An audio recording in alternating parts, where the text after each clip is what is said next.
गोवर्धन लीला हम लोग कल श्रवण कर रहे थे।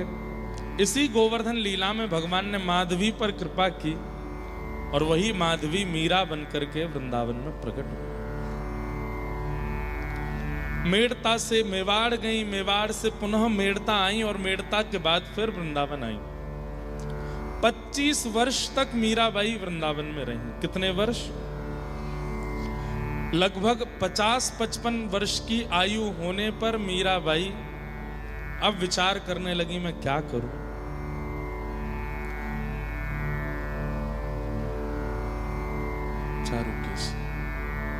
और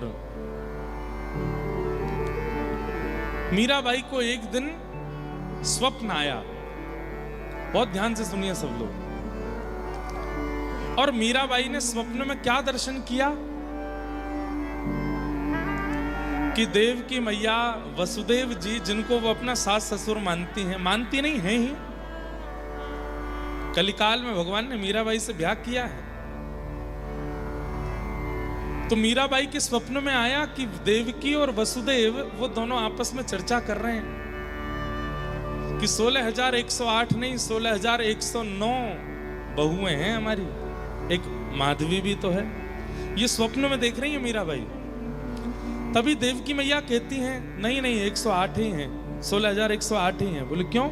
बोले एक तो ससुराल में ही नहीं आती ना, वो तो कहीं और रहती है। जो ससुराल में रहे उसी को तो हम बहू मानेंगे। ये बात स्वप्न में देखने के बाद मीराबाई उठ बैठी।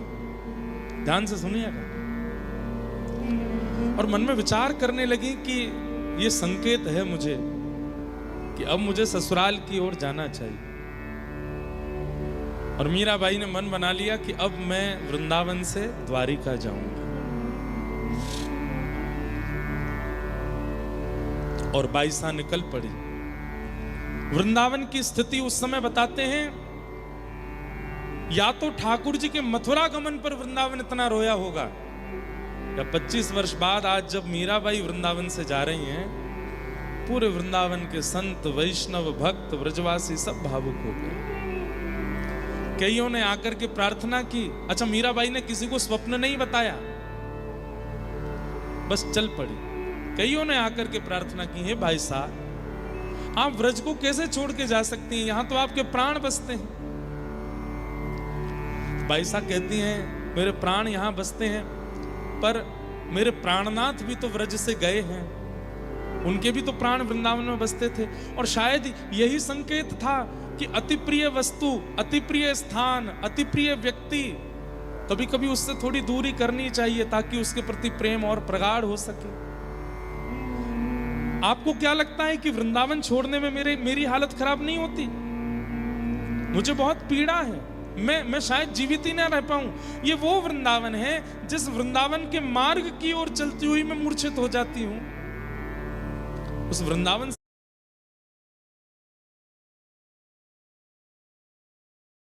से दूर जाना मेरे लिए बहुत पीड़ादायी है। लेकिन मुझे कोई संकेत हुआ है जिसके कारण मुझे द्वारिका जाना पड़ेगा। और बार बार वृंदावन को प्रणाम करती हैं, रज को प्रणाम करती हैं, यमुना जी को प्रणाम करती हैं, गोपेश्वर महादेव को प्रणाम करती हैं। कहते हैं आज पशु पक्षी जीव जंतु यमुना जी सबका कलरव शांत है, क्योंकि मीराबाई जा रही है।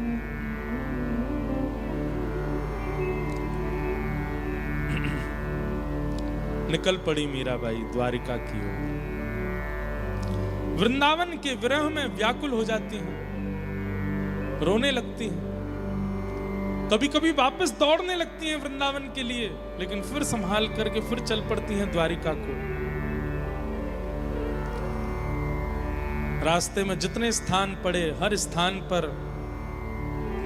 ठाकुर जी का स्मरण करते हुए मीराबाई जा रही हैं।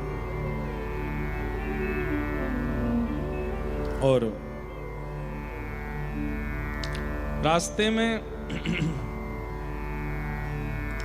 जितने भी स्थान पड़ते हैं, संत जन आते हैं, मीराबाई के साथ बैठ के सत्संग करते हैं। सब कहते हैं कि आप वृंदावन छोड़ करके कैसे जा सकती हैं। बाईसा कहती हैं कि श्याम सुंदर द्वारिका गए हैं और वहीं लीला विश्राम किए हैं, इसका मतलब ठाकुर जी वहीं विराज रहे हैं। मुझे बुला रहे हैं इसलिए मैं जा रहा हूं। गिरधर के घर जाऊं मैं तो, गिरधर के घर जाऊं मैं तो, गिरधर के घर जाऊं मैं तो, गिरधर के घर जाऊं मैं तो, गिरधर मारो साचो प्रियतम, गिरधर मारो साचो प्रियतम, गिरधर मारो साचो प्रियतम, गिरधर मारो साचो प्रियतम, देखत रूप लुभाऊं, देखत रूप लुभाऊं, तो गिरधर के घर जाऊं मैं तो, गिरधर के घर जाऊं मैं तो, रैन पड़े तब ही उठ जाऊं, रैन पड़े तब ही उठ जाऊं। शब्द सुनिएगा बंधु, रैन कहते हैं रात्रि को, रात में सोती नहीं है। रैन पड़े, क्यों नहीं सोती? वो आकाश श्याम वर्ण है, इसी को कृष्ण मान करके छवि बनाती रहती है। कभी देखती हैं, देखो यहाँ मोर मुकुट पहन के घूम रहे हैं, ये देखो गैया चला रहे हैं, यहाँ देखो ऐसी लीला। वे रात्रि की रैन अंधियारी को ही श्याम सुंदर मान करके देखती रहती है। रैन पड़े तब ही उठ जाऊं, रैन पड़े तब ही उठ जाऊं, भोर भये उठ आऊं, भोर भये, दिन में भी उठी रहती है, रात को भी उठी रहती है, सोती नहीं है। मैं तो गिरधर के घर जाऊं मैं तो, गिरधर के घर जाऊं मैं तो। आप दिन रात सोती क्यों नहीं है? क्या करती हैं आप? क्यों निद्रा नहीं आती आपको? बाईसा कहती है, रैन दीना वाके संग खेलूं, रैन दीना वाके संग खेलूं, ज्यों त्यों ताही लुभाऊं, ज्यों त्यों ताली लुभाऊं। ओ जो पहरावे सो तन पहरूं, जो पहरावे सो मैं पहरूं, जो दे सो ही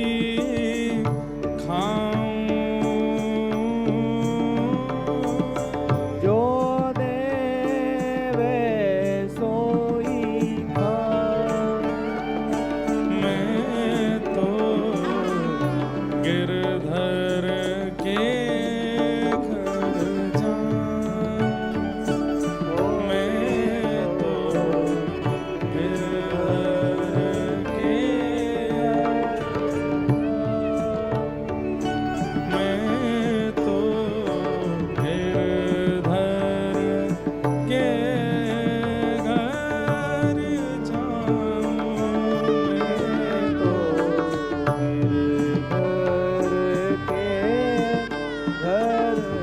बोल भक्त वत्सल भगवान की।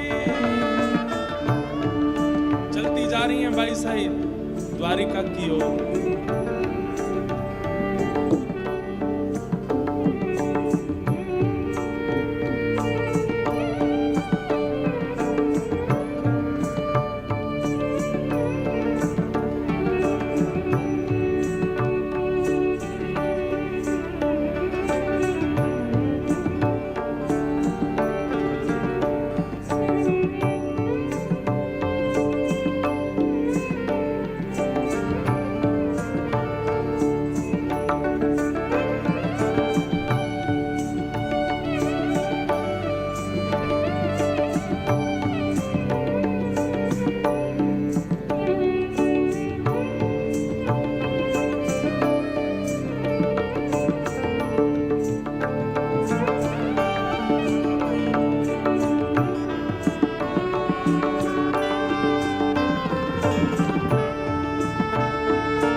बाईसा को कोई कहता है आपने अपने शरीर की कैसी दुर्दशा की है। आप सोती नहीं है, खाती नहीं है, पीती नहीं है, कुछ भी समय से नियम नहीं धारण करती हैं, कैसी अवस्था हो गई है आपकी। बाईसा कहती हैं क्या मारी बाकी प्रीत पुरानी मारी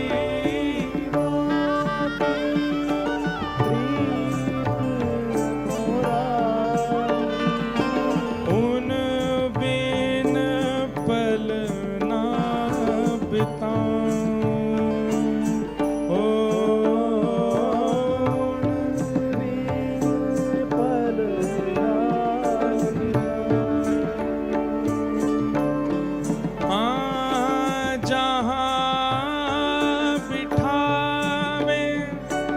तित ही बैठूं जहाँ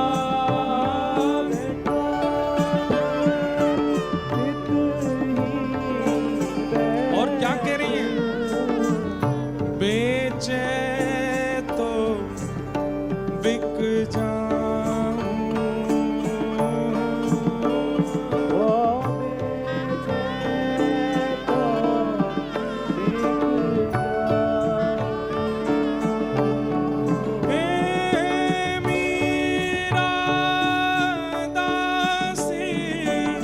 जन्म जन्म की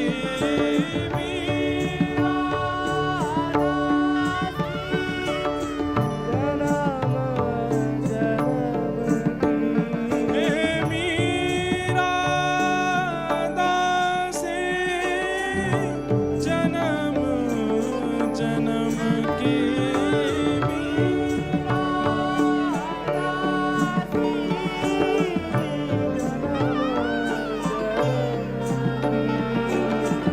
बार बार बलि जाऊं।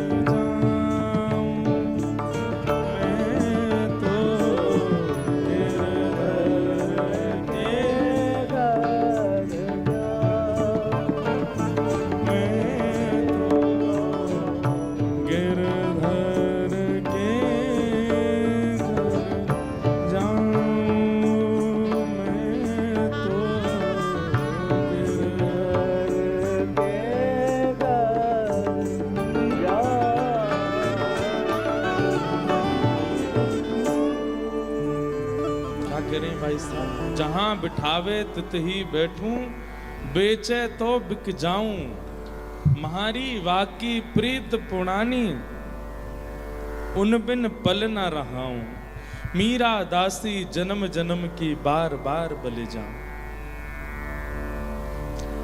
कई लोग बहकाते भी हैं भाई साहब को, आज तक आपके साथ अच्छा हुआ क्या है भाई साहब? 10-12 वर्ष की आयु में आपका विवाह हो गया, ठाकुर जी ने क्यों नहीं रोका आपका विवाह? ऐसे कुल खानदान में विवाह हुआ जहां ननद, सास, देवर सब आपके साथ उत्पीड़ना करते, क्यों नहीं रोका ठाकुर जी ने? अरे आपके पति जिनसे आपका विवाह हुआ, उनके संरक्षण में कम से कम आपका भजन तो बनता था, उनको भी कुछ साल बाद आपसे छीन लिया, विधवा कर दिया आपको। क्यों नहीं आए ठाकुर जी आपकी रक्षा करने? इतना सब कुछ आपने सह लिया, आपका परिवार पूरा उजड़ गया, सब छोड़ छाड़ करके यहां वृंदावन में आकर के रहने लगी। यहां पर भी इतनी पीड़ा, इतने संकट, इतने विरह, इतना सब कुछ आपके जीवन में, क्यों नहीं आते ठाकुर जी?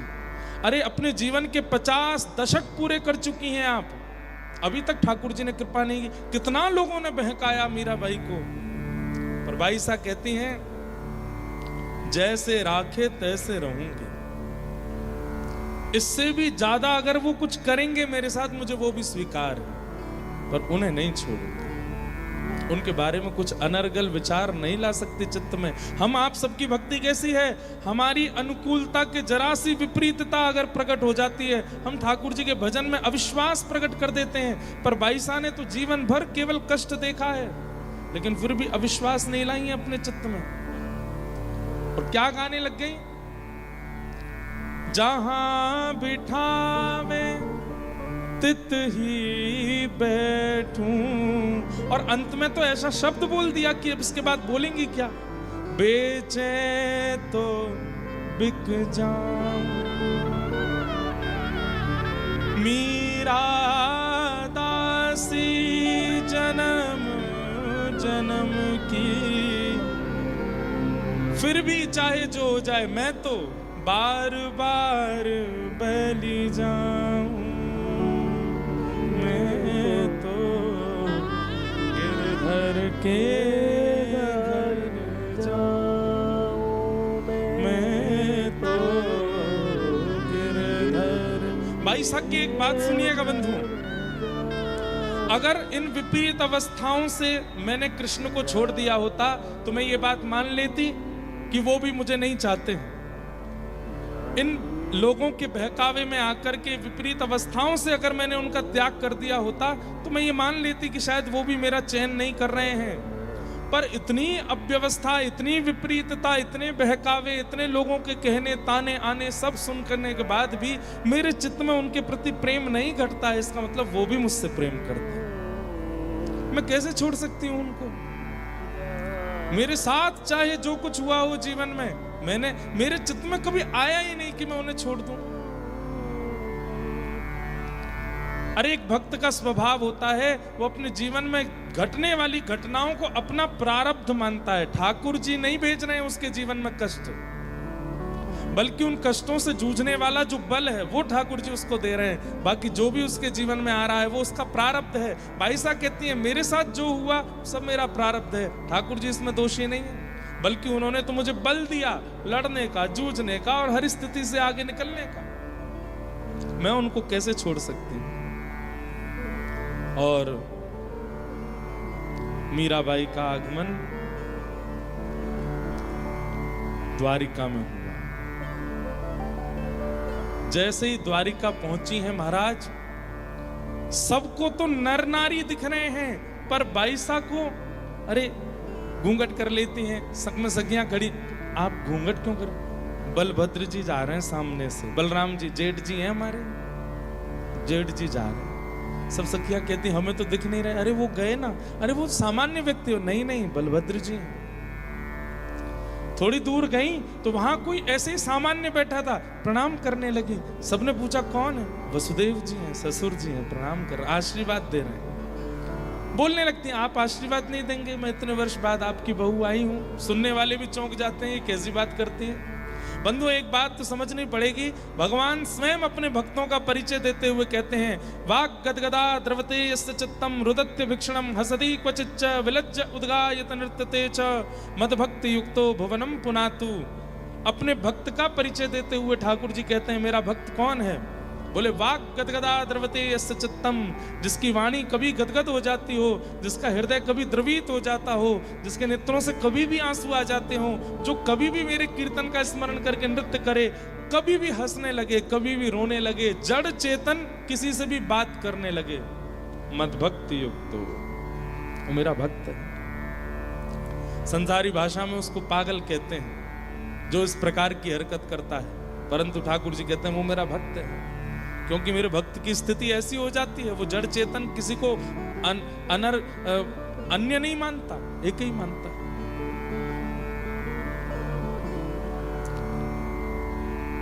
ध्वजा जी का दर्शन किया, शिखर का दर्शन किया, किसी से ये नहीं पूछती है कि द्वारिकाधीश कहाँ है, ये पूछती हैं हमारे प्राणनाथ, हमारे जीवननाथ, हमारे केवलाधार, हमारे जीवनाधार कहाँ हैं? सब पूछते हैं कौन है आपके जीवनाधार, केवलाधार? मैं नाम नहीं बोलूंगी, हे सखी तुम बताओ। द्वारिकाधीश ये है ना मंदिर, चले जाओ भीतर। मीराबाई पूर्ण उसी भाव में रहती हैं, ये मेरे प्रियतम हैं और मैं इनकी गृहिणी हूं। और जैसे ही द्वारिकाधीश के सामने पहुंची हैं बाई साहब, बहुत देर तक तो नेत्र ही नहीं उठाए, सबसे पूछ रही हैं कैसे लग रहे हैं? बोल बहुत सुंदर हैं, आप देखिए ना। बड़े संकोच में आकर के, सिर ढक करके, नेत्र उठा करके जैसे ही ठाकुर जी को देखा, नेत्रों से अश्रु बिंदु नहीं बंधुओं, मानो जैसे कोई फुहारे निकल पड़ते हों, पिचकारियां चल जाती हों, ऐसे नेत्रों से अश्रुपात होने लगा। ठाकुर जी का दर्शन करके दौड़ करके बाहर चली गई, रुदन करने लगी। मैं कैसे देखूं, कैसे अनुभव करूं?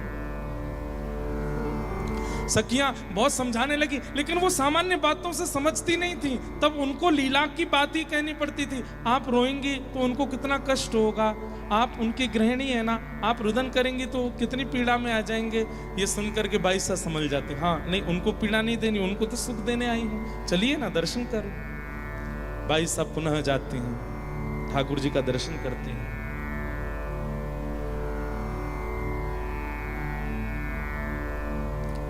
और यहां फिर बाईसा ने एक बहुत सुंदर पद गाया द्वारिकाधीश जी को देख करके।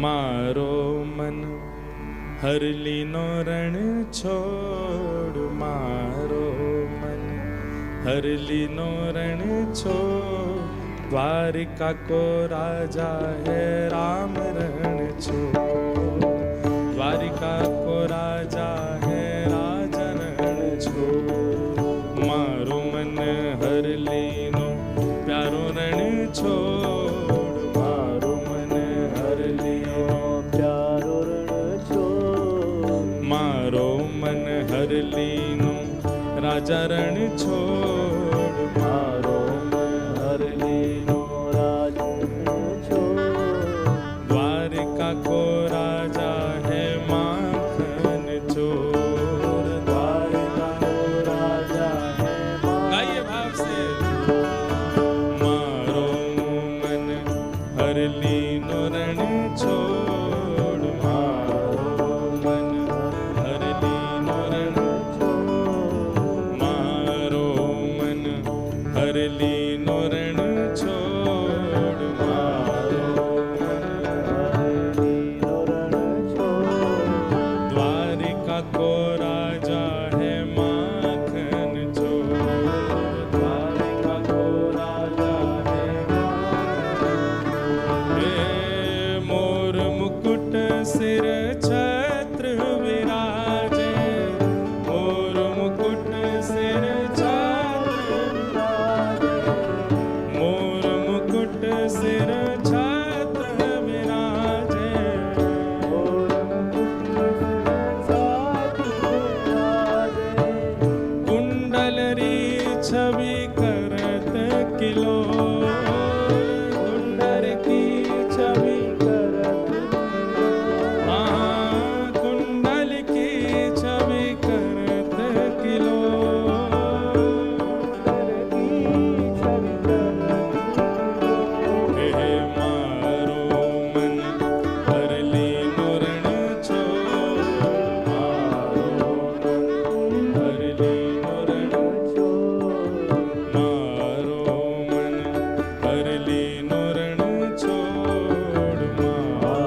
तबला का थोड़ा वॉल्यूम कम कर दीजिए। मारो मन हर लीनो रण छोड़, मारो मन हर लीनो रण छोड़, हे मारो मन हर लीनो रण छोड़, मारो मन हर लीनो रण छोड़। क्योंकि द्वारिका को नाथ है माखन चोर,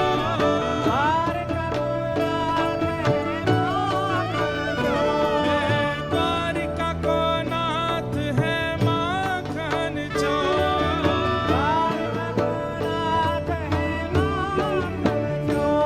हे द्वारिका मां कौन छे, आप सबको कहना है राजा रण छोड़ छे, द्वारिका मां कौन छे, हे द्वारिका मां कौन छे, हे माखन नो चोर छे, हाँ माखन नो चोर छे, ये तो गायों नो गोपाल छे, सुदामा नो मित्र छे, ये तो ब्रज नो गोपाल छे, ब्रज नो गोपाल छे, हे मीरा नो प्राण छे, मीरा नो प्राण छे, मारो मन हर लीनो रण छोड़, मारो मन हर लीनो रण छोड़, हाँ द्वारिका को नाथ है माखन चोर, द्वारिका को नाथ है माखन श्री द्वारिकाधीश की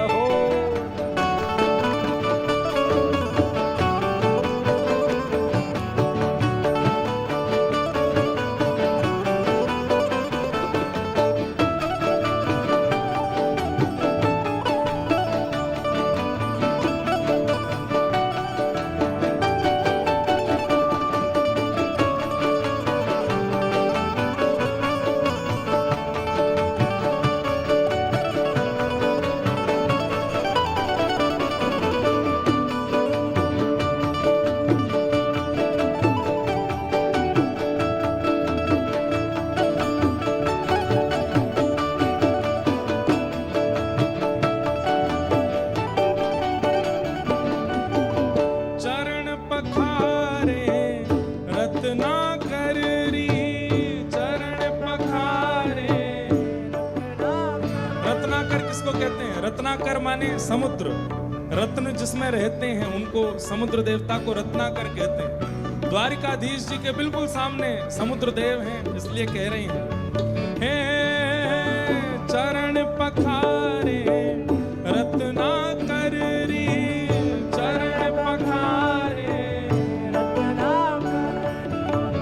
चरण पखारे रत्नाकर री,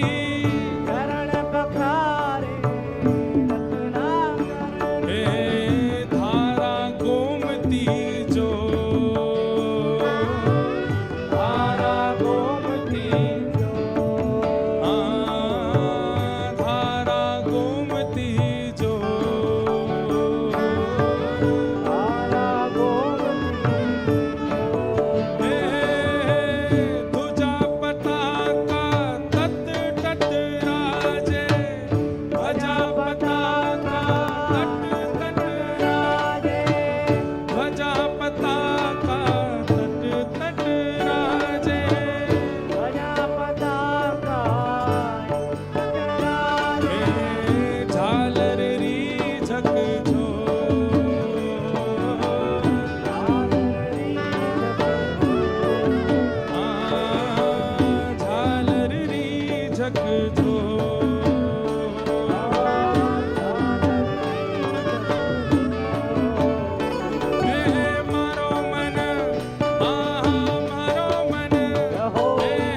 जनारा काज सवार्या भगत जनारा काज संवारा भगत जनारा काज सवारा भगत जनारा काज संवारा मारा प्रभु रण छोर मारा मारा प्रभु रण छोड़ हे मारा मारा प्रभु रण छोड़ मारा मारा प्रभु रण छोड़ हे मीरा रे प्रभु गिरधर नागर मीरा रे प्रभु गिरधर नागर मीरा रे प्रभु गिरधर नागर मीरा रे प्रभु गिरधर नागर गिरधर नागर गिरधर नागर प्रभु गिरधर नागर हे प्रभु नटवर नागर हे प्रभु गिरधर नागर मीरा रे प्रभु गिरधर नागर हे कर गयो नंद किशोर कर गयो। मारवाड़ी में किधर को बोलते हैं कटे। क्या बोलते हैं? जैसे आप लोग कहीं जा रहे हो तो मारवाड़ी में बोले कटे जा रहे हो, मतलब कहाँ जा रहे हो, किधर जा रहे हो। तो मीराबाई कह रही हैं यहाँ पर राजा बन के बैठे हो, चतुर्भुज रूप धारण करके बैठे हो, छत्र सिंहासन पर बैठे हो। मीरा रे प्रभु गिरधर नागर कटे गए हो नंद किशोर। और नेक्स्ट लाला कहाँ है? मीरा रे प्रभु गिरधर नागर हे कटे गए हो नंद किशोर।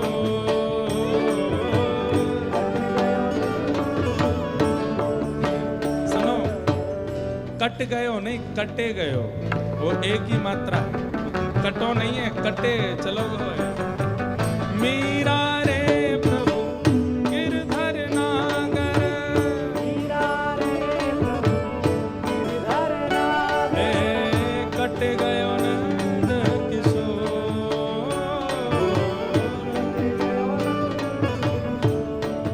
हाँ कट गयो नंद किशोर।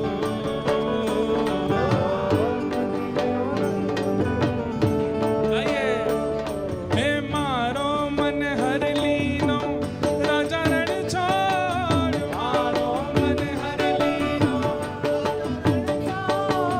मारो मन हर लीनो राजा रण छोड़ मारो मन हर लीनो हे द्वारिका नो नाथ है माखन चोर ओ द्वारिका नो नाथ है माखन चोर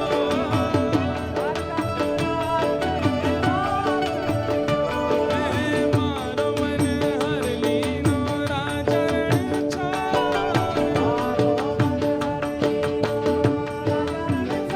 हे मारो मन हर लीनो राजा रण छोड़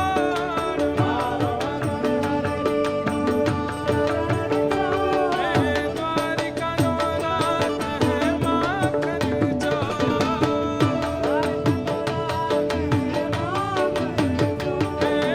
द्वारिका नो नाथ है माखन चोर हे द्वारिका नो नाथ है माखन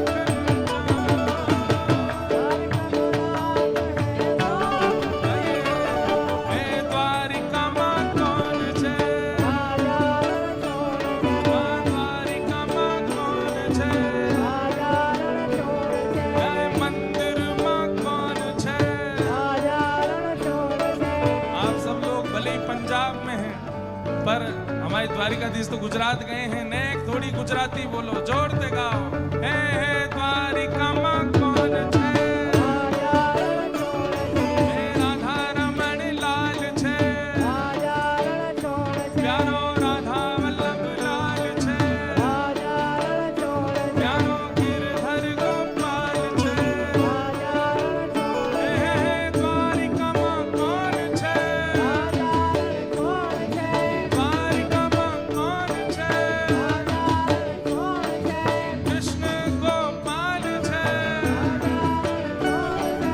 कृष्ण गोपाल जय द्वारिका माँ कौन जय द्वारिका माँ कौन जय द्वारिका माँ कौन जय द्वारिका माँ कौन जय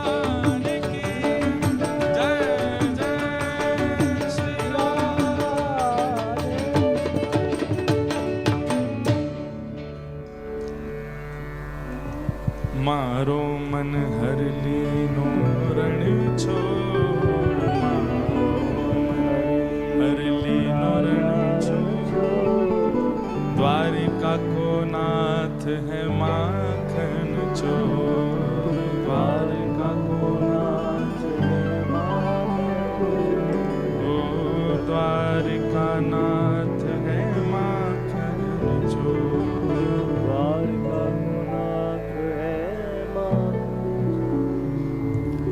मीराबाई द्वारिका पहुंच गए। द्वारिकाधीश को देख करके अति आनंद और अति सुख में रहती हैं।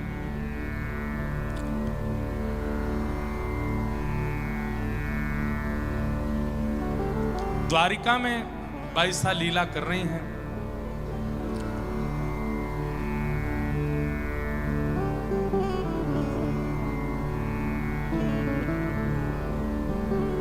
बैठ जाओ भैया, ऊपर रैम वाले सब लोग बैठ जाओ, इनको बोल दो एक बार।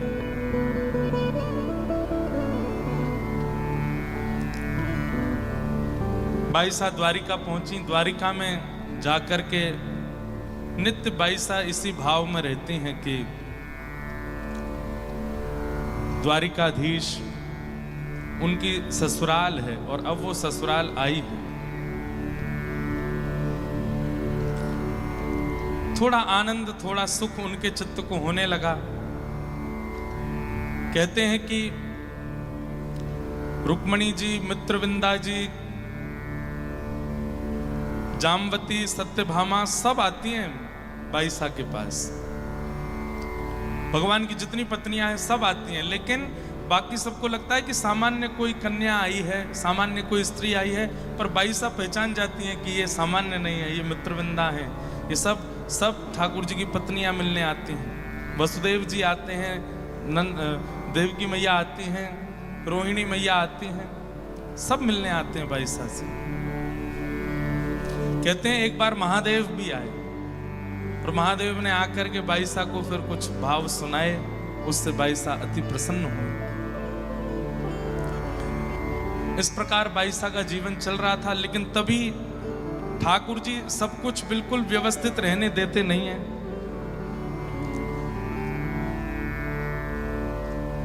जब से मीराबाई ने मेवाड़ का त्याग किया, मेवाड़ में भुखमरी होने लगी। वैष्णव अपराध केवल मानवों को नहीं लगता है, ध्यान से सुनिए सब लोग, इधर देखिए। वैष्णव अपराध केवल मानवों को नहीं लगता है, वैष्णव अपराध कभी कभी भूमि, नगर, क्षेत्र, देश को भी लगता है। नाम मंच से लेना नहीं है मुझे, पर कई बार ऐसा अनुभव किया गया है, कई शहरों को देख करके, कई नगरों को देख करके, कई देशों को देख करके कि ये वैष्णव अपराध है, जिसके कारण यहां पर ये सारी गतिविधियां हुई हैं। ऐसा ही वैष्णव अपराध लगा है मेवाड़ को, जिस मेवाड़ का नाम सुनकर के राज घराना एवं बड़े बड़े योद्धा भी कांप उठते थे मेवाड़ का नाम सुनकर के। आज उस मेवाड़ की स्थिति कैसी है कि वहां स्वयं के पास अन्न नहीं है, दूसरों से मांगना पड़ता है।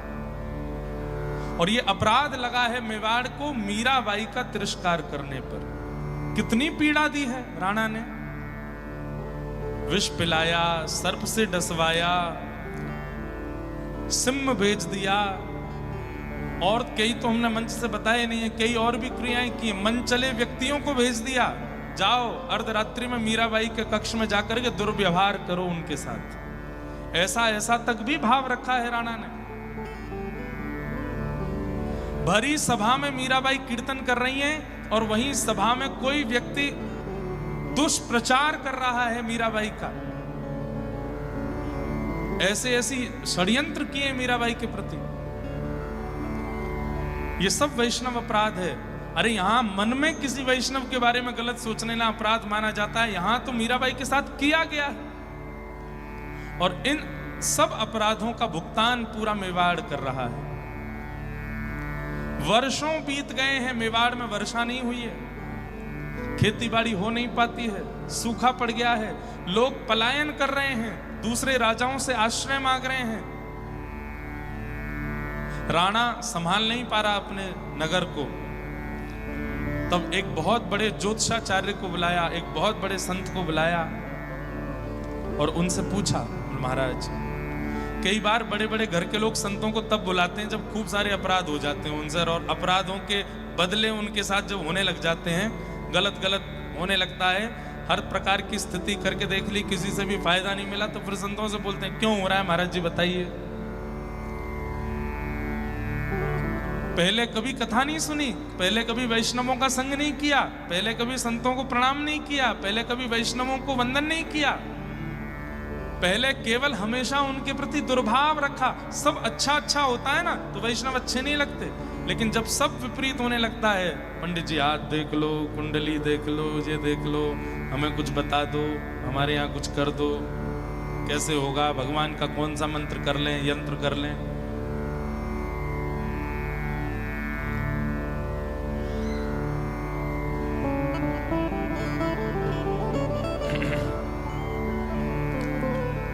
संपूर्ण मेवाड़ में भुखमरी हो गई और संत ने आकर के बताया, बोले कि इस पूरे मेवाड़ को एक वैष्णव का अपराध लगा है। राणा बोला कौन वैष्णव? बोले मीराबाई। मीराबाई का नाम सुनते ही आंखें लाल पड़ गई। अरे वो तो ऐसी थी, वो तो ऐसी थी, हमारे भैया मर गए, उसके आने के बाद हमारे पिताजी का देहांत हो गया, हमारे कुल का ऐसा हो गया वैसा हो गया, अच्छा है वो तो चली गई। संत बोले और मत बोलो, अभी तो केवल भुखमरी हुई है, इससे ज्यादा अपराध करोगे उनका तो धरती फट जाएगी, सब समा जाएंगे इसमें, मेवाड़ का नामो निशान खत्म हो जाएगा। जानते नहीं हो तुम किसका अपराध कर रहे हो। तब राणा को जब इतने संतों ने और भक्तों ने समझाया, तब जाकर के उसके मन में थोड़ी बात आई। बोले अब कैसे दूर होगा ये अपराध? बोले अगर मीराबाई मेवाड़ को क्षमा करेंगी और यहां आकर के फिर से रहने लग जाएंगी तो ये संभव है। राणा बोला वो तो कभी नहीं आएंगे, हमने जो उनके साथ व्यवहार किया उससे तो वो कभी नहीं आएंगी लौट करके। बोले कि कैसे भी बुलाओ, नहीं तो मेवाड़ का नामो निशान खत्म हो जाएगा। अभी तो जनता आश्रय ले रही है, कुछ समय बाद तुमको भी आश्रय लेना पड़ेगा दूसरे राजाओं का, और कोई उपाय नहीं है मेवाड़ को बचाने का। तुम ठाकुर जी की चाहे जितनी आराधना कर लो, जितनी पूजा कर लो, जितने 56 भोग ठाकुर जी के लगा लो, ठाकुर जी की प्रसन्नता से कुछ होना ही नहीं है। ये तो भक्त प्रसन्न होगा तभी होगा, क्योंकि एक भक्त का अपमान करने के बाद ठाकुर जी को चाहे जो जितना भी मना ले, ठाकुर जी मानते थोड़ी, फिर रीझते थोड़े। राणा ने कुछ मेवाड़ के लोगों को बोला कहां है मीरा, ढूंढो। और कुछ दिन में पता चला कि वो द्वारिका में रहती। मेवाड़ के लोग द्वारिका पहुंच गए, द्वारिका में जाके ढूंढने लगे कहां है मीराबाई। बाईसा का जब पता चला तो द्वार पर जाकर के बैठ गए। बाईसा 2-2, 3-3 दिन तक निकलती नहीं थी कक्ष से बाहर।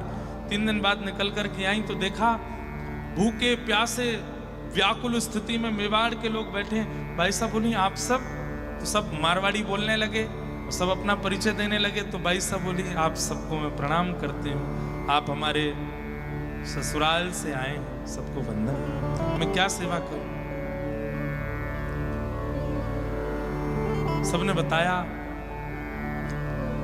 कि मेवाड़ की स्थिति ठीक नहीं है, भुखमरी हो गई है, अनाज नहीं होता है, वर्षा नहीं हुई है। जब से आप छोड़ के गई हैं मेवाड़, तब से वर्षा नहीं हो रही है और पूरे मेवाड़ का अनाज खत्म हो चुका है। लोग पलायन कर रहे हैं, दूसरों का आश्रय लेना पड़ रहा है, हमारे बच्चे भूखे मर रहे हैं। तो मीराबाई बोली, ये तो बहुत कष्ट की बात है, मैं प्रार्थना करूंगी ठाकुर जी से कि सब मंगल में हो। बोले, आपकी प्रार्थना से कुछ नहीं होगा, तो आपको अपने चरण मेवाड़ में पधराने पड़े। इसका उत्तर नहीं दिया मीराबाई ने, चली गई वहां से। अब बहुत आगे निकल चुकी हूं मैं, अब कहां मुझे वापस मेवाड़ ले जाने के लिए आए। मेवाड़ के लोग घूमते रहे, जगह जगह मीराबाई को रोकते। मीराबाई हाथ जोड़ के कहती, मैं आपसे प्रार्थना करती हूँ, आप कहेंगे तो मैं कहीं ना कहीं से कुछ व्यवस्था करवा दूंगी, ठाकुर जी से नित्य प्रार्थना करूंगी, पर मैं वापस वहां जाने के लिए नहीं आई हूं द्वारिका। मैं अपने जीवन में बहुत आगे निकल चुकी हूं, अब आप वापस मुझे मेवाड़ ले जाने की बात मत कहिए। आपको हमारे छोटे बच्चों पर तरस नहीं आता? आपको उनके आंसू नहीं दिखते? आपको ये नहीं लगता कि आपका ससुराल है, इतना कर्तव्य तो आपको करना चाहिए? भाई साहब ने तो कुछ नहीं कहा, लेकिन साथ में जो सखियां थी उन्होंने बहुत सुनाया। बोला, अच्छा तुम लोगों में से कितने आए थे मीराबाई के ऊपर जब कष्ट होता था? आज तुम उनको गिना रहे हो कि उनको तरस नहीं आता या उनको पीड़ा नहीं आती। जब भाई साहब पर कष्ट था, आप में से कितने लोग आए?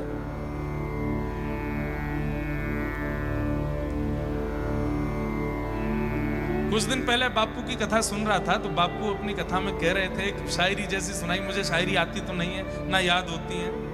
उसमें वो कह रहे थे कि दूसरों के यहाँ जब बहुत पीड़ा हुई तो हम नंगे पांव दौड़े, लेकिन जब हमारी बारी आई तो बहुत बारिश हुई, कोई नहीं आया। बारिश हुई नहीं, पर सबने ऐसे बहाने बना दिए, वर्षा बहुत हो रही है, हम कैसे आए? संसार ऐसा ही है। आप दौड़ दौड़ करके, भाग भाग करके, हमारे विपराग जी कहते हैं, सब कुछ ही मिटा देंगे, सारे होश गवा देंगे, कुछ हो गया तो दुनिया जला देंगे। पर सबके लिए दुनिया जलानी नहीं है, क्योंकि दुनिया बड़ी बेकार है। यहां आप किसी के लिए कुछ भी कर मिटिए, जब आपके ऊपर बात आएगी ना, सबके बहाने आ जाएंगे। हम नहीं कर सकते। बाईसा अकेली रहती थी और उस अकेलेपन में राणा ने और उनकी बहन ने क्या नहीं किया उनके साथ। कितनी बातें तो हम मंच से नहीं बता पाते, क्योंकि क्या पता बताते समय आप उसको किस प्रकार ले लेंगे। हर वो पाप किया जो एक मानव विचार भी नहीं कर सकता, लेकिन कोई नहीं था मेवाड़ में मीराबाई के सामने खड़े होने वाला, साथ में खड़े होने वाला। केवल गिरधर लाल जी को बचती रही, और आज वही मेवाड़ के लोग सामने आकर के भीख मांग रहे हैं कि आप वापस चलिए, हमारे नगर को आपकी बहुत जरूरत है। बाईसा कृपा नहीं करना चाहती, इसलिए ही जा रही। बाईसा कह रही, मैं अपने जीवन के उद्देश्य में बहुत आगे निकल चुकी हूं, अब मैं वापस मेवाड़ नहीं जाऊंगी, मैं अपने जीवन के उद्देश्य पर चल पड़ी हूं। कठिनाई तो हुई बाईसा को, क्या करूं, रात में भजन नहीं हो पाता, रोती रहती है कि वहां बच्चे भूखे रह रहे हैं। कभी कभी अपनी सखियों से कहने लगती हैं, चली जाऊं क्या मेवाड़? अब तो उनकी सखियों ने प्रण ले लिया, अगर आपने ये बात दोबारा कही भी तो हम प्राण त्याग देंगे। कैसे सोच सकती हो आप? उस मेवाड़ में क्यों जाना है जहां ये सब किया गया? अब मेवाड़ के लोग तो रोते बिलखते 4-5 दिन बाद वापस चले गए। राणा से जाकर के कहा कि बाईसा नहीं है। राणा बस ये सोच रहा है, मेरा नगर कैसे बचेगा, मेरा राज्य कैसे बचेगा, ये सब लोग कैसे बचेंगे। तब उसने ब्राह्मणों को भेजा कि वो ब्राह्मणों की, संतों की और वैष्णवों की बड़ी उपासना करती हैं, आप लोग जाइए और आप लोग जाकर के मीराबाई को लेकर के आओ। मीराबाई आज जैसे ही निकली हैं भवन से, तो ब्राह्मणों को, तिलकधारियों को, शिखा वालों को जहां भी देखती है मीराबाई दंडवत प्रणाम करती हैं। सब ब्राह्मणों को प्रणाम करने लगे। असंख्य ब्राह्मण बैठे थे, सबने मारवाड़ी में कुछ कहा तो बाईसा के कान खड़े हुए, आप सब? हम भी मेवाड़ से आए। मेवाड़ का नाम सुनते अब तो वो सोच रही है मैं क्या करूं। सखिया कह रही चलो यहां से। नहीं, ऐसे नहीं, ब्राह्मणों का अपमान नहीं करना है, मैं क्या सेवा करूं? ब्राह्मणों ने कहा, बाईसा हम जानते हैं कि राणा ने और पूरे परिवार ने आपके साथ उचित व्यवहार नहीं किया।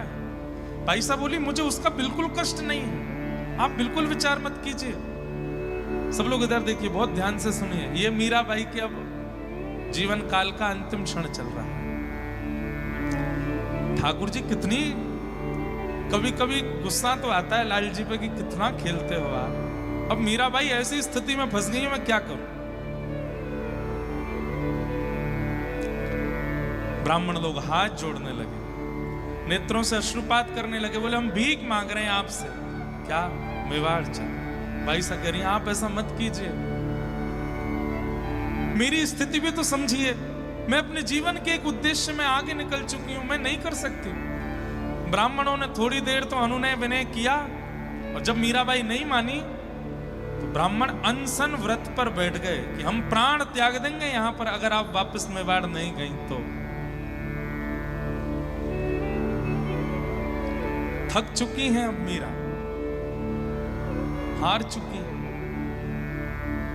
अपने आप को कक्ष में भी बंद नहीं कर पा रही हैं, एकांत में भी नहीं जा पा रही हैं। ब्राह्मणों की चिंता हो रही है, उनको प्राण निकल गए तो मैं मेवाड़ भी नहीं जा सकती हूं, मैं कहां जाऊं, अब क्या करूं, किस स्थिति का आश्रय लूं। मन में विचार करती मैं प्राण त्याग देती हूं, समुद्र की ओर दौड़ने लगी रात को। मैं ही नहीं रहूंगी तो फिर कोई भी ये सब विचार नहीं चलेगा। लेकिन तभी सब सखियां रोक लेती हैं, तो हम क्यों हैं आपके साथ, और ये सब, ये वृंदावन जाना, द्वारिका आना, क्या आपको आपके उद्देश्य की प्राप्ति होगी? हार मान गई आप, बिना श्याम सुंदर से मिले प्राण त्याग देंगी। भाई सा रो उठती। अब एक एक क्षण उनके लिए इतना भारी पड़ रहा है, मुझे निर्णय लेना पड़ेगा, अब मैं क्या करूं।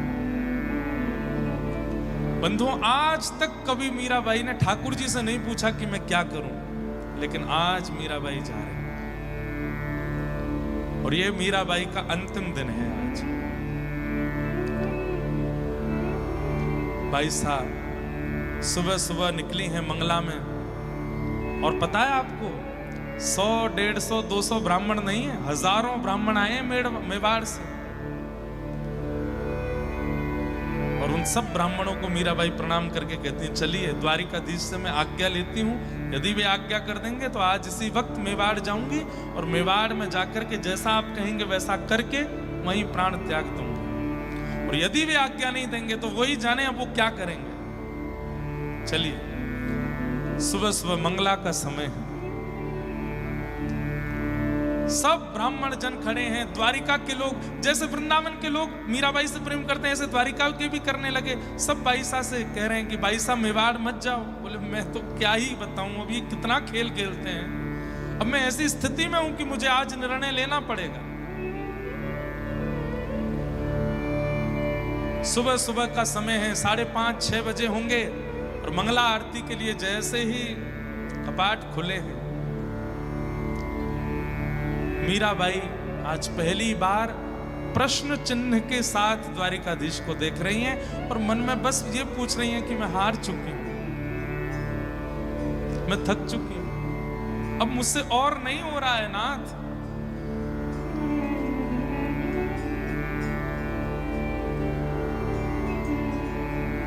और तब मीराबाई ने अंतिम पद गाया अपने जीवन में। क्या कह रही है? साजन ज्यों जानो सुध लीजे, साजन ज्यों जानो सुध लीजे। हे साजन, हे प्रियतम, आप जैसे चाहो, आप जो चाहो, अब भी मेरी इच्छा कुछ नहीं है, पर अब मैं हार गई हूं, अब मैं थक गई हूं, अब मुझसे नहीं हो रहा है आगे, अब तो मेरी सुध ले लीजिए, अब तो मेरी ओर एक बार निहार लीजिए। साजन ज्यों जानो सुध लीजिए, साजन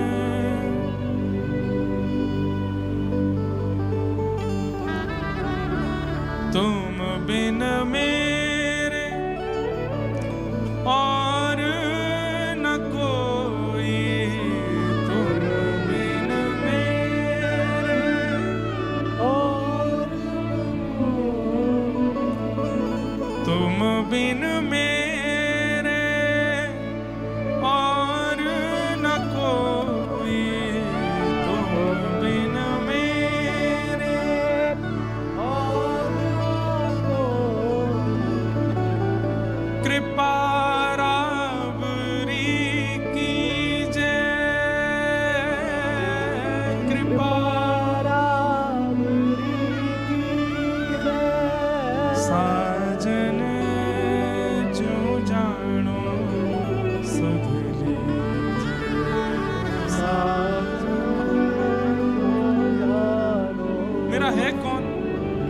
मेरे दादाजी थे, मुझसे बहुत प्रेम करते थे, आपने बाल अवस्था में उनको मुझसे दूर कर दिया। एक से विवाह हुआ, अच्छा मित्र मिला जिसके संरक्षण में मैं भजन करती थी, उसको आपने मुझसे दूर कर दिया।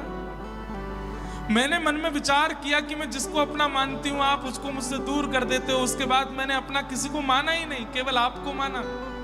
आज मेरा कोई नहीं है, मेड़ता में कोई नहीं, मेवाड़ में कोई नहीं, वृंदावन में। तुम बिन मेरे और न कोई,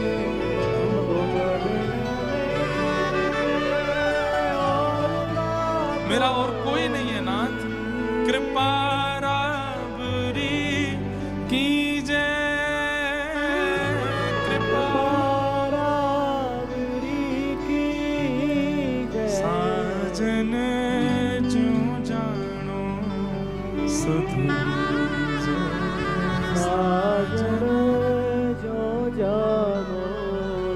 आज तक मैंने आपको अपनी स्थिति नहीं बताई है।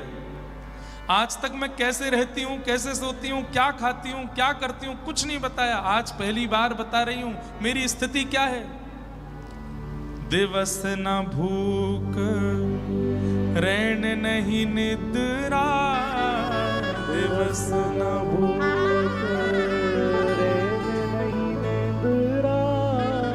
यूं तन पल पल छीजे,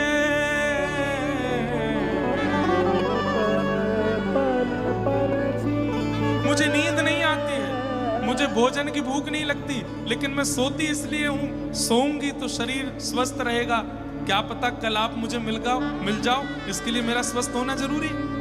मुझे भूख नहीं लगती, लेकिन अल्प आहार इसलिए पाती हूं क्योंकि आहार से स्वस्थ जीवित रहेगा। कहीं आप मेरे सामने आए और मैंने निराहार होकर के अपने नेत्रों की ज्योति गवा दी और नहीं देख पाई तो इसलिए भोजन करती हूं, इसलिए सोती हूं, इसलिए जलपान करती हूं कि कल को कहीं आप मिल गए तो मैं आपको देख सकूं, आपसे मिल सकूं। बाकी मेरे शरीर को ना निद्रा है, ना भूख है, ना प्यास है, कुछ भी नहीं। सब कुछ करती केवल इसलिए हूं क्योंकि आपसे मिलना है मुझे। दिवस न भूख रैन नहीं निद्रा, दिवस न भूख रैन नहीं निद्रा, यूं तन पल पल छीजे, यूं तन पल पल छीजे। और अंतिम बात में तो मीराबाई ने अपने सारे भाव की एक मतलब, जैसे कोई बहुत पीड़ित व्यक्ति बोल रहा हो, मीरा के प्रभु गिरधार नागर, मीरा के प्रभु गिरधार नागर, मिल बिछुरण मत दीजे,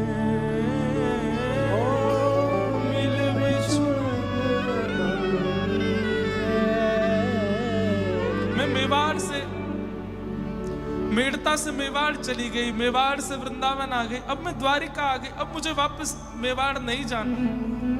अब आप मिल गए हो, अब मैं आपसे दूर नहीं जा सकता। मीरा के प्रभु गिरधर नागर,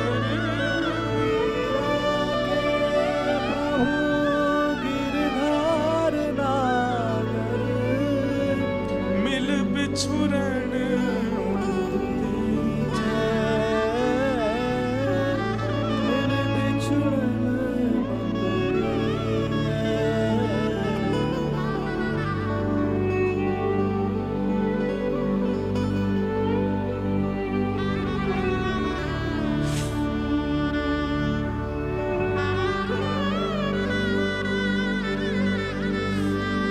नहीं जाना मुझे वापस इस संसार में। अब सब छोड़ के मैं आपके सामने खड़ी हूं। ये क्यों सब आप करते हैं?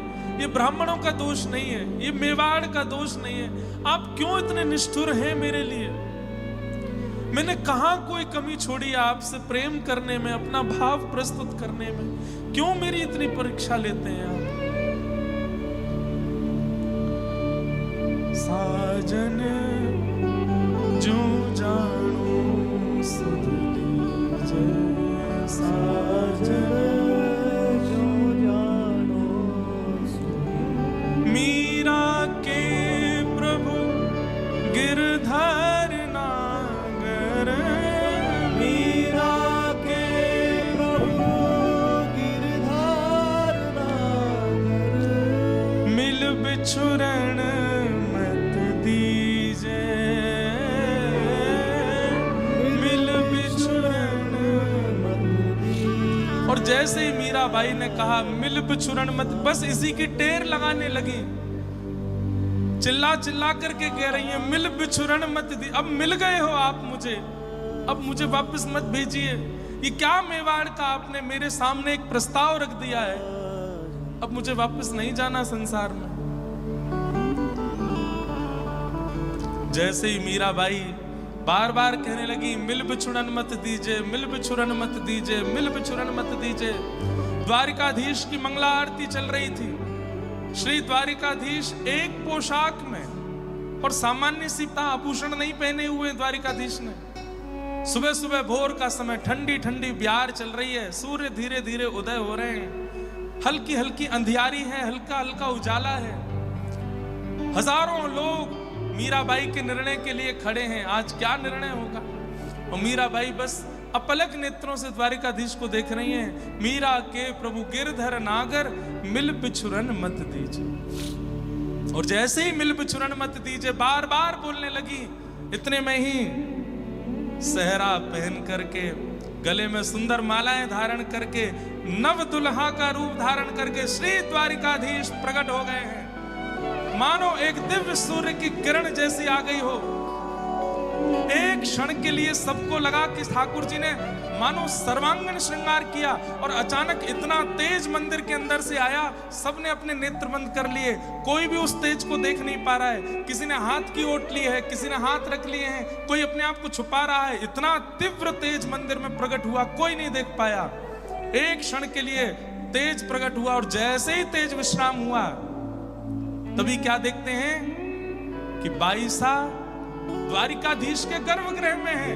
और जैसे ही द्वारिकाधीश को आलिंगन करती हैं, द्वारिकाधीश अपने अंदर मीराबाई को समा लेते हैं। साड़ी पीछे धीरे धीरे अंदर जाती है, पुजारी जी दौड़ते हैं पकड़ने के लिए, मीरा मीरा मीरा। और जैसे पकड़ते हैं, केवल एक छोड़ मीराबाई का हाथ में रह जाता है, और मीराबाई द्वारिकाधीश में विलीन हो जाती है।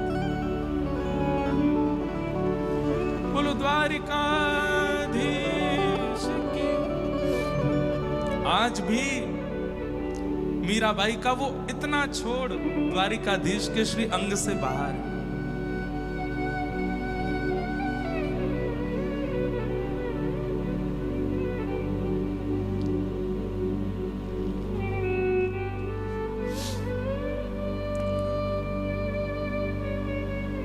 सब ताकते रह गए, घुटनों पर बैठे रोते रह गए, और बाईसा द्वारिकाधीश में विलीन। आज भी आप द्वारिका का दर्शन करते हैं, वहां द्वारिकाधीश अकेले नहीं है, मीराबाई वहीं खड़ी, उनके साथ है, उनके चित्त में विराजमान है। एकमात्र ऐसी भक्त है कलयुग की मीराबाई, जो प्रत्यक्ष ठाकुर जी में विलीन हुई है सबके साथ।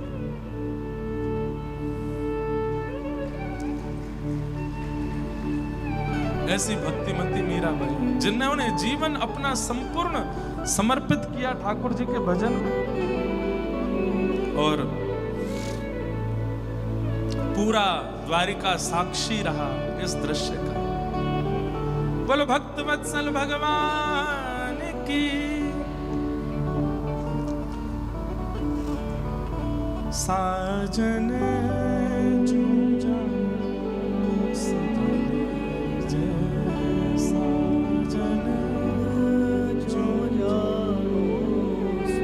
मुझे ये पद गाया नहीं जाता, क्योंकि मीराबाई के आराध्य भी गिरधर लाल हैं, और यहां भी सेवा में गिरधर लाल विराजमान है।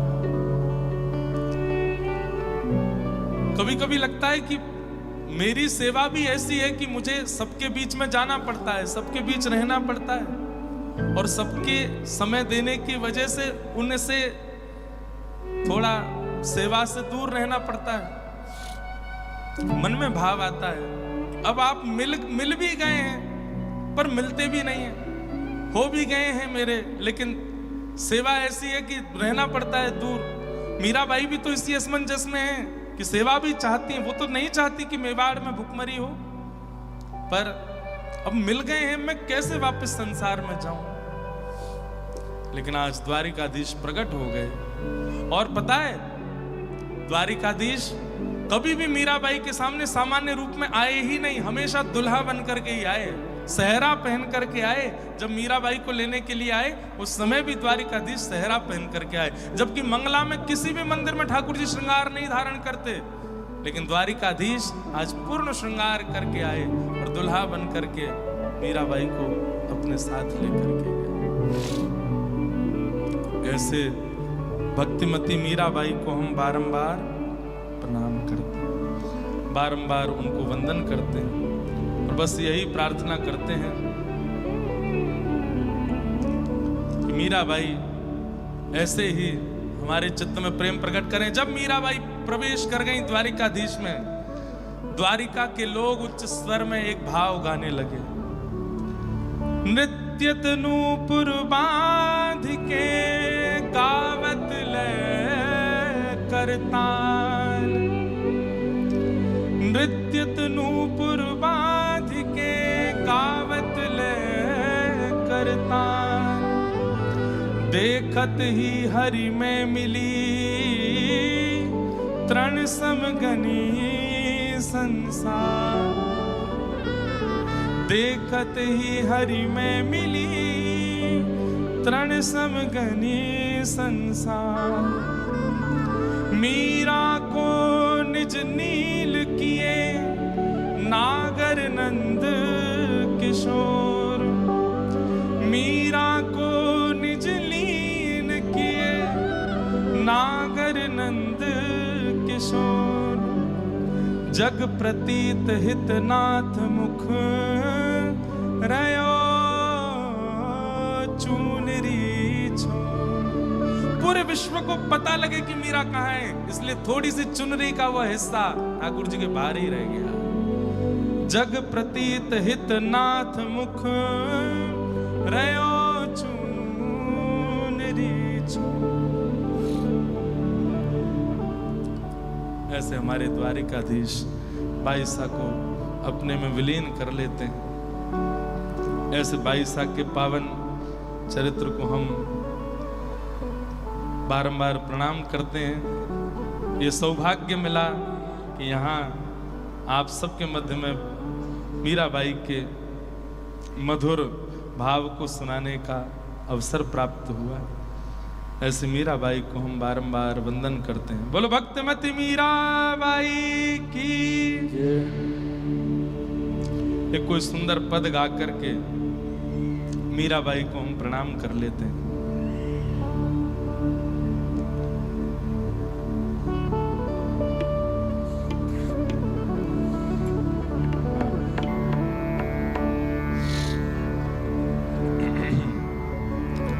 बंधुओं, किसी के चित्त में अगर प्रेम लक्षणा भक्ति है, हमारी उनसे प्रार्थना है कि बाईसा के समस्त पदों का संग्रह कर लीजिए और नित्य एक पद ठाकुर जी के सामने गाया करें। ऐसे अद्भुत पद हैं मीराबाई के। एक दिन गाया था, वही गा देते हैं।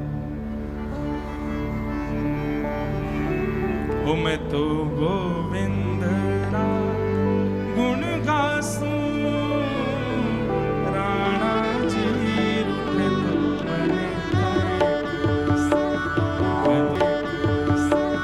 मैं तो गोविंद गुण गासूं, राणा जी रूठे तो मने काय।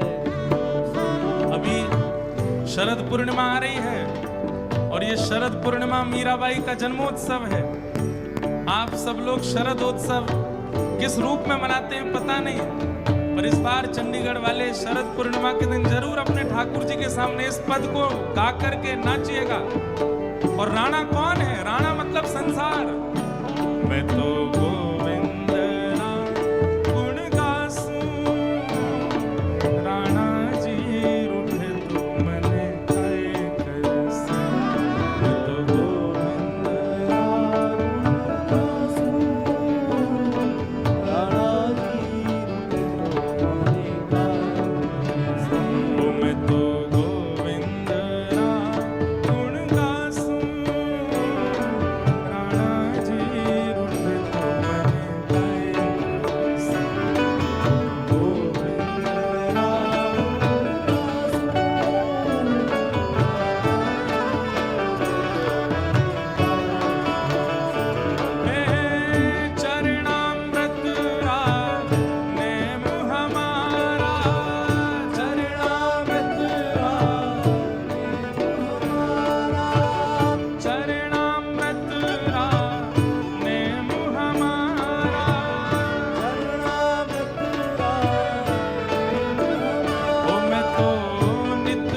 दासिया का मतलब पता है?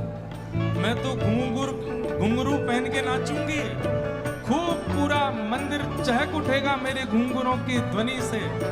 मीराबाई कह रही हैं मैं तो खूब नाचूंगी, खूब अपने घुंघरूओं की आवाज से पूरे मंदिर को चहका दूंगी। राणा जी उठे तो माने काय कर से, हर मन